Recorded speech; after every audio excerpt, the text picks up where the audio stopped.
Kansen, good afternoon. I'm Creeson Agecoutay. Welcome to APTN National News. A wildfire is burning out of control less than a kilometre away from a Dene and Métis community in the Northwest Territories. Around 300 residents have been forced to flee their homes in Fort Good Hope as fire crews continue to work the fire perimeter. There have been no injuries and no property damage reported as of this morning. NWT Fire says the blaze was started by an abandoned campfire and has now grown to over 200 hectares in size. The majority of residents have been evacuated to Norman Wells, with a few relocating to Dene. Others went to a fish camp 15 kilometers away on the Agecoutay River. NWT Wildfire will have an update on the situation this afternoon. Spirits were high as the family of Morgan Harris celebrated her birthday with a memorial powwow over the weekend. Harris is one of 4 Indigenous women murdered by an admitted Winnipeg serial killer. Her family found out last week that the Manitoba government has started the process to search the Prairie Green landfill for her and another victim's remains. Sav Jonesa spoke with 2 of Harris's cousins. I'm here at Camp Morgan next to the Brady Road landfill south of Winnipeg at a memorial powwow for Morgan Harris. With me is her cousins Melissa Robinson and Kirsten Witwicky. Thank you so much for joining me today. Can you tell me why you wanted to hold this powwow for Morgan Harris? Well, the idea behind it was to honor her for her birthday. With her birthday just passed on June 12th, we want to do something big this year for her because as a family we said, you know what, she deserves that much. So let's celebrate her in a good way, and we want to have a powwow for her. Yes. And on Tuesday, Manitoba Premier Wab Kinew announced that the landfill search has actually been, the process for it has been ongoing for a few months now. How did it feel to hear that news? It's just like a weight off your shoulders. It's a pretty amazing feeling to know that things have already started and there's actually some action and not just words. So that's just a pretty amazing feeling, Yeah. Because we definitely went in on Tuesday thinking, oh, here we go again, another meeting, another hurdle to jump over. But to hear that, you know, ground has been broken, our healing lodge is close to completion, and hydro lines going in over there, it was very exciting. Like exactly like my cousin said, it was like that weight off of our shoulders lifted. You know, we've been in this fighting stance for so long now, you know, fighting each level of government to have this landfill searched, and here we are finally now getting it done. So, you know, it means a lot to our family. And so how old would Morgan have just turned? She would be 42. Yeah. And what is something that you would both love for people to know and remember about Morgan? She was feisty. I would agree. You know, she was, I think I'm 6 months older than her. But she, feisty is the word to use that, you know what? But it was never turned towards her friends or family. It was always very, you know, she was extremely loyal in her feistiness. Our 100-pound bodyguard. Well, thank you. You know, that's a great place to end it, and thank you so much for taking the time to talk with us today. Thank you. You so much. Thank you. Thanks. Back to you in studio. Thank you, Sav. If you have a bed to crawl into when you go to sleep tonight, remember that not everyone is so lucky. For their 50th anniversary, Manitoba Blue Cross has partnered with a local organization in Winnipeg to help provide beds to local children in need. Once again, here's Sav Jonesa with more. Manitoba Blue Cross is celebrating their 50th anniversary by making 50 twin-size beds for children in need. We've decided to partner with an amazing local charity, Sleep in Heavenly Peace, to build 50 beds for 50 kids that otherwise need to sleep on the floor or sleep on couch cushions or something like that. So we thought we'd give back to the community on our 50th anniversary. That's Manitoba Blue Cross President and CEO Ben Graham. Volunteers from the health benefits provider and the not-for-profit Sleep in Heavenly Peace got together in the blazing sun to work hand in hand. The beds will go to children in Winnipeg aged 3 to 17 years old who do not already have one and exhibit financial need. And we estimate there's well over 4,000 of those children in Winnipeg. Bonnie Emerson is the co-president of the Winnipeg chapter for Sleep in Heavenly Peace, which she started with her partner 4 years ago. We just topped over 1,000 beds installed, 1,050. I would say well over 50 to 70% benefit Indigenous families and children. Well over 90% of the homes that we visit and install a bed are single moms. And so we make sure that the kids know that mom, reached out to us and applied, and look what mom provided for you. Emerson says each bed set, which includes a mattress, bed frame, and bedding, is worth around $350, and they'll be making their way into local Winnipeg homes next month. Sav Jones, APTN National News, Winnipeg. A shelter in downtown Montreal will soon open a transitional housing project for Indigenous people in recovery. APTN's Maricela Amador gives us a tour. All the sleeping quarters are on the second and third floor, so at nighttime this is really critical. It's close by. Residents will be able to live at Indigenous Project Quebec's new second stage housing facility for a period of 5 years. So this will be their space, so this is their own space. As well, they also have their shared rooms, so there's a living room, a dining room, a conference room. The 3-story building is located in the city's Milton Park area, home to much of the city's unhoused Indigenous population. Donc, plusieurs personnes doivent se demander pourquoi le secteur, en fait, ça a été décrit comme une crise humanitaire par l'Ombudsman de la Ville de Montréal. Donc, PAC et les différents collaborateurs souhaitions venir là, adresser cette crise-là qui ont sévi depuis un certain moment. There actually are 3 floors of outdoor spaces that are accessible to residents. This would be the second floor, a residential space. As of July 1st, 14 rooms will be available for Indigenous people in recovery, along with indoor and outdoor communal spaces. This space is going to be the center for healing and catching people when they need to. Leilani Shaw is the executive director of the Montreal Indigenous Community Network, or the Network. I really hope that it gives a space for people to really heal and to kind of ask those introspective questions to themselves and, kind of have a space where they can see the future for themselves. The program is culturally adapted and will have on-site caseworkers and elders. The goal is to provide programming and partnerships that support residents in their healing journeys. Shaw says that addiction and low self-esteem are the result of colonization. Is that shame wound that many Indigenous people feel, and that's kind of what having Indigenous-owned organizations are working towards, is kind of having a space for people to repair that, to see each other, to have a sense of community in a really big urban space like Montreal. Joey Partridge is the director of the Reaching Home, an urban Inuit program at the Makivik Corporation. He says the Makivik has been looking for a solution to the crisis for a long time, and they want to provide as much support as possible. C'est sûr que ça va aider beaucoup, c'est sûr que ça va faire beaucoup de...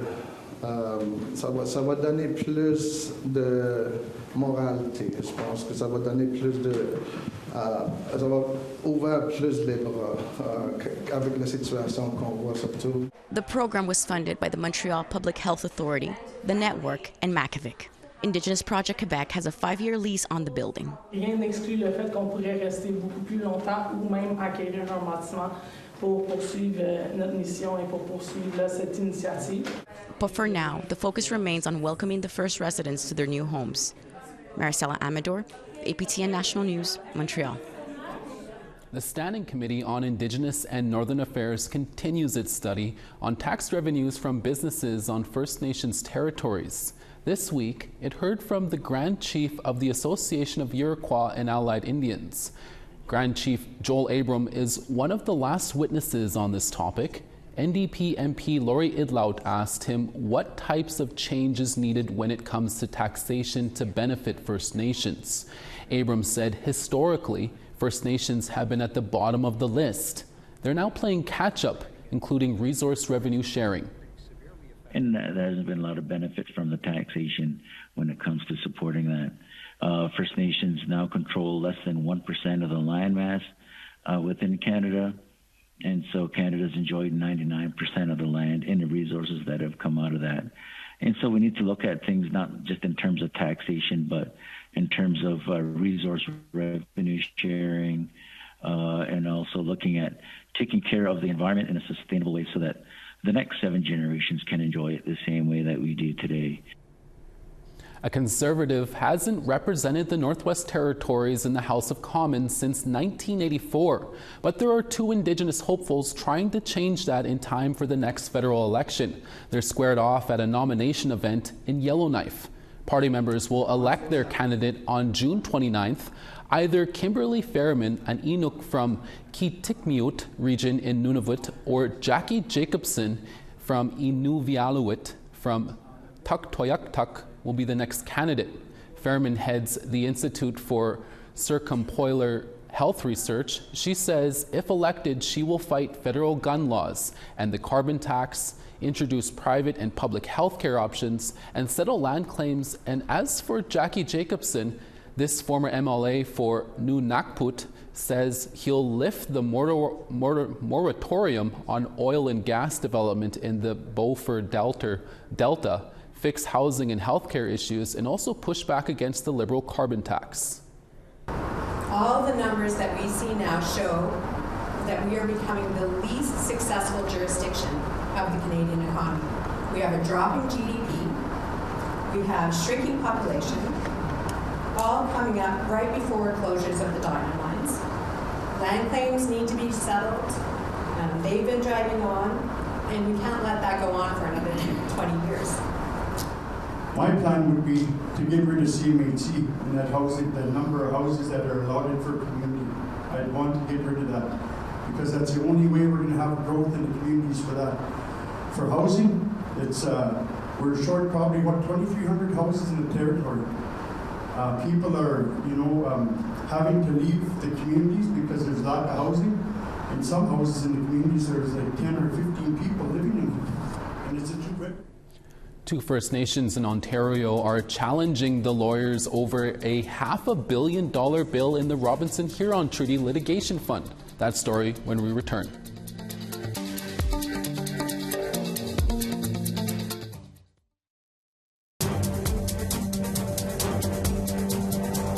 Welcome back.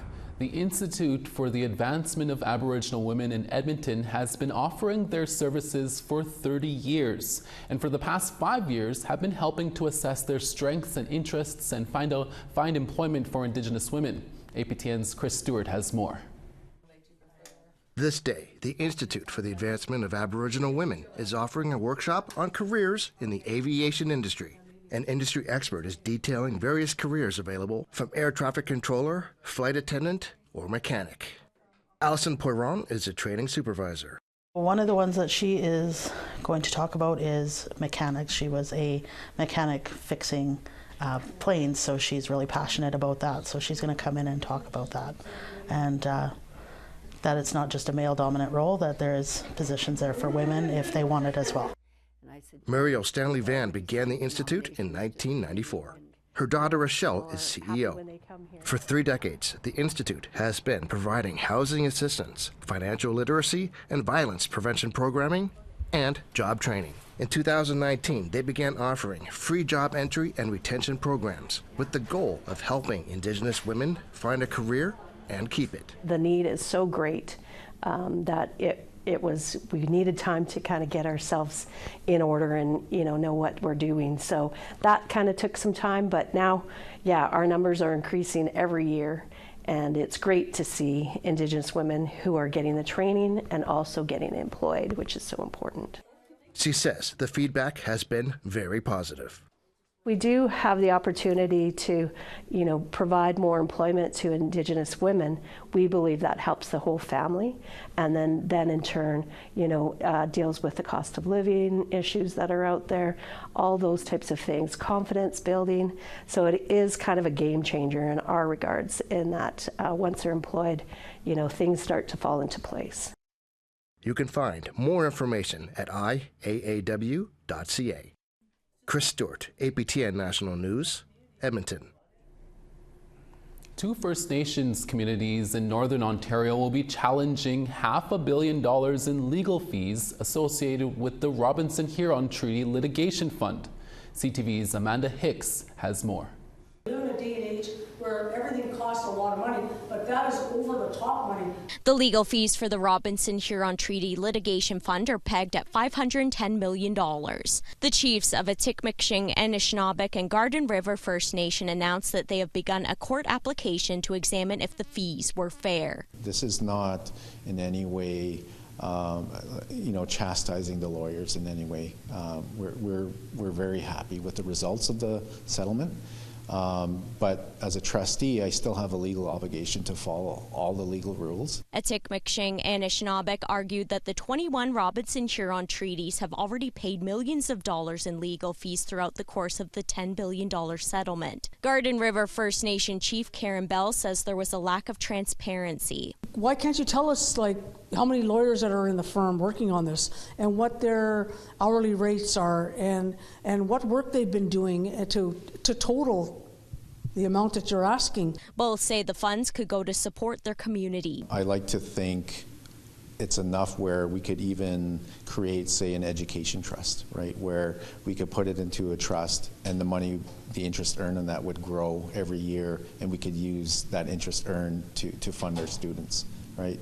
And that's the impact it's going to have on our nation. We realized that we could bring our people home. We could create prosperity for them. We could assist them in driving forwards to independent businesses, or to get higher education, or better quality of life, or better structural homes, like whatever the case may be. CTV News reached out to the law firm that represented the settlement, but we did not hear back in time for broadcast. Nudishai says the decision won't delay distribution of the settlement funds set for August. While there's no firm court date set as of yet, both are hopeful for a quick resolution.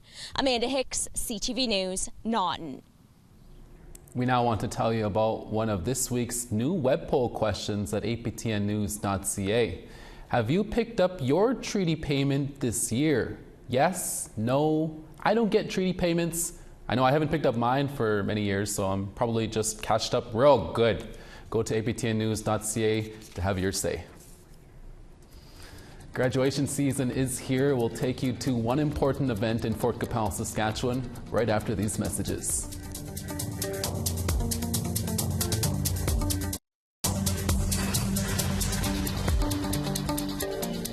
Over on the East Coast, St. John 17, Charlottetown 21. Anujuak 10 with rain, La Grande River 15. St. Jovite 21, Sigouin 17. Toronto 23, North Bay 23. Timmins 24, Big Trout Lake 14. Churchill 4, Pukatawagan 11. Winnipeg 16, Dauphin 15. Saskatoon 10, Yorkton 13 and sunny. Stony Rapids 4 with rain, Buffalo Narrows 9. Rain and 4 in Fort Chipewyan, Fort McMurray 6. Rainy in Lethbridge 25, Calgary 4 with sun. Tofino 11, Kamloops 10. Fort Nelson 12, Smithers 11. Beaver Creek 23, Mayo 13. Yellowknife 8, Wrigley 12. Inuvik 13, Colville Lake 12. Baker Lake 8, Whale Cove 2 with rain. Clyde River 2, Arctic Bay 8. From the big city to rural Saskatchewan, graduating high school is an important time for young people across Turtle Island. CTV's Mick Favel has more on an annual event created to celebrate the achievement of high school graduates in Treaty 4 territory. For the third year in a row, soon-to-be graduates from Treaty 4 territory met up for a special occasion. An 8-kilometer trek beginning in the village of Lebret, eventually ending at the Treaty 4 Governance Centre in Fort Qu'Appelle. The walk allowed the students to ponder about their educational journey and anything they would have done differently. I had my ups and downs. Sometimes I didn't want to go to school. Sometimes school kept me busy, so I enjoyed it. And knowing this is my last year, I kind of wish that I had a little bit more fun in it. The Walk of Honor, as it's called, is not only a time to celebrate high school graduation, it's also a time to remember the ancestors and their hardships, which has helped shape here and now. It's something Vera Toronjo hopes the grads take moving forward. And the heartbeat of awe is inside us, and we're strong, and the blood of a beautiful nation flows through us. If they only knew that nothing would stop them, to keep their head up, saying, hey, I come from a strong nation, a resilient nation. For the time being, the soon-to-be graduates can now see the finish line and hope others who are close finish strong. No matter what the challenges are, because it is hard to go to school, especially with all these other people, because a bunch of stuff happens, just keep going, because who else is going to stop you except yourself? I say push it. You graduate once, that's dead and done, and you won't have to worry for the rest of your life. Going forward, Pepikas's Cree Nation will be planning the walk for 2025. They hope the weather cooperates and more nations come on out. Mick Favel, CTV News, Fort Capel. Throughout all of June, we've been sharing poems from First Nations, Inuit, and Métis writers for Indigenous History Month. Today's featured poem comes from Rebecca Thomas. Here's Rebecca reading her heartfelt submission titled, Age Gracefully. I am less than thrilled that I can see where my face is starting to sag. Where my collagen production has started to lag, I wasn't aware of how many crows have walked in the corners of my eyes. I am frustrated by the pebbled landscape of my thighs. The wisps of gray that are emerging in my black hair are bold declarations that my youth is waning, because in spite of myself, I'm aging. My feet will ache if I wear the wrong pair of shoes. I often seek hot packs to soothe, a sore muscle here, creaky joint there. My knuckles bulge and my chin has more hair. I am closer to last blood than first. My skin always thirsts. My breasts yearn to be closer to the ground. The corners of my mouth slowly creep down. Gravity keeps playing and never lets me forget that I am aging. I am frustrated by new social media apps. I keep my hands folded in my lap. Saturday mornings are no longer for cartoons. Instead, I drink tea and read the news. I see young faces that look like mine, minus all the fine lines, held static forever, trapped in time. Her disappearance is someone's byline, and I am raging because, unlike her, I am aging. Joy gets to leave her lasting presence on my skin. I have time yet to scar, birth, and sing. I will experience my last blood. I will have time to be loved. I will get to fail and try and laugh and cook and feel pain. I get to do all of this stuff because, unlike her, I am lucky enough to age. Thank you, Rebecca. And that's your midday newscast for this Monday, June 17th. We'll be back again for your evening newscast in a few hours. Hi miigwech masicho. Thank you for watching. We leave you with more sights and sounds from the Memorial Powwow in Winnipeg.